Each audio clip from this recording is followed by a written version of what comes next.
আনন্দপুর থেকে বোলপুর জলা জমি বুঝিয়ে ফের অবৈধ নির্মাণের অভিযোগ উঠল তৃণমূল নেতাদের বিরুদ্ধে। আর এবার কাঠগড়ায় খোদ অনুব্রত মণ্ডলের দাদা। অভিযোগ পাওয়ার পর কাজ বন্ধ করে দিয়েছে পুরসভা। কিন্তু প্রশ্ন উঠছে, পুকুর ভরাটের সময় বিষয়টা তাদের চোখে পড়েনি? একা কেষ্টে রক্ষা নেই, দোষরে বা দাদা? এক বেআইনি নির্মাণ ঘিরে এই প্রশ্নই এখন ঘুরপাক খাচ্ছে লালমাটিতে।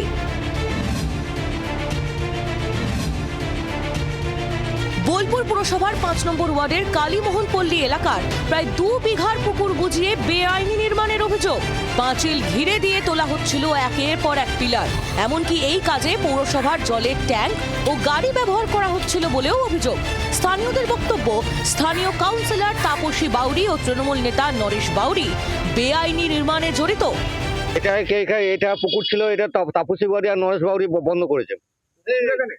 পুকুর ছিল 15 বছর আগে, এটা তাপসী বাউরি আর নরেশ বাউরি। প্রশ্ন উঠছে, পুরসভার নজর এড়িয়ে কিভাবে এত কাণ্ড ঘটে গেল? পিছনে কোনো প্রভাবশালীর মদত?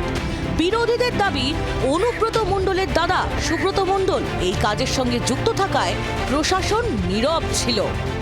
এই যে পুকুর বোঝানো, এইটা তো আমরা জানতাম ৫ নম্বর ওয়ার্ডে সুব্রত মণ্ডল বলে একজনের সরাসরিভাবে যুক্ত আছে, এটা করছিলেন পুকুর। কি হলো এতদিন? প্রশাসন কি করছিল? কেউ কোনো স্বার্থ, ব্যক্তিগত স্বার্থ ছাড়া এই দলটা করে না। ফলে দেখুন যিনি করছেন তার সঙ্গে নিশ্চয়ই তৃণমূলের কোনো বড় নেতা বা কোনো বড় নেতার মাথায় হাত আছে।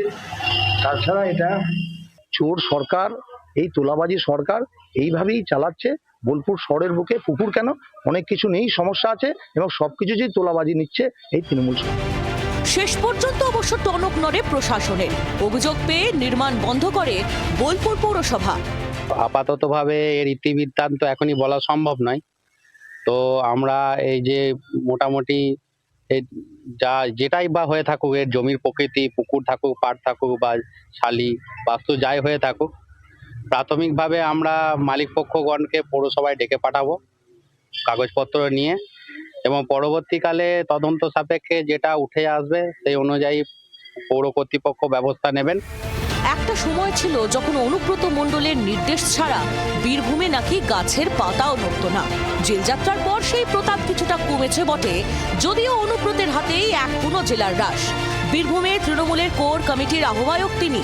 তার দাদার বিরুদ্ধেই এবার অভিযোগ ওঠায় কাজ বন্ধ করে দিল পুরসভা। এখানেই কেউ কেউ প্রশ্ন তুলছেন, এটা নিতান্তই প্রশাসনিক পদক্ষেপ নাকি নেপথ্যে কেষ্ট বিরোধী গোষ্ঠীর হাত? প্রসেনজিৎ মালাকারের রিপোর্ট, জি 24 ঘন্টা। বাংলার আওয়াজ, বাঙালির আবেগ, জি 24 ঘন্টা।